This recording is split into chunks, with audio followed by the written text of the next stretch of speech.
You're watching EAC News. Thanks for joining us. NATO still helps Russia's neighbors to send mercenaries into Ukraine, regardless of the fact that this is an act of violation of United Nations International Convention, said former Director General of the United Nations Office at Geneva, Sergei Ordzhonikidze, on Friday.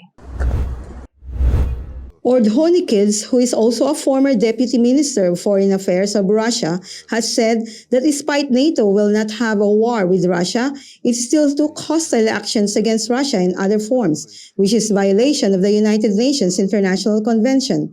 NATO knows very well that a war with Russia would herald World War III, in that if a thermonuclear war were to happen, NATO could disappear and Russia would also suffer huge losses. Therefore, NATO will not go to war with Russia.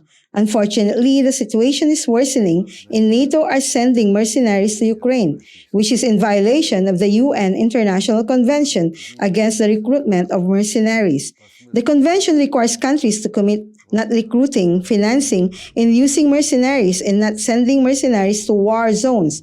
But now, this is happening. With the help of NATO countries, Russia's neighbors, such as Poland, are sending mercenaries to Ukraine. In response, the Russian Defense Ministry has issued a statement saying that mercenaries do not meet the criteria for combatants under the Geneva Convention. I believe that NATO is acting as it pleases, supplying weapons and sending mercenaries to war zones without control, said Ordzhonikidze. On Russian Defense Ministry's accusation of U.S. biological labs in Ukraine, Ordzhonikidze has mentioned that establishing military biological laboratories is a practice of U.S. aggression in a plan to destroy its potential adversaries. Ordzhonikidze has also said there are 30 such laboratories in Ukraine, and similar laboratories also exist in Central Asia.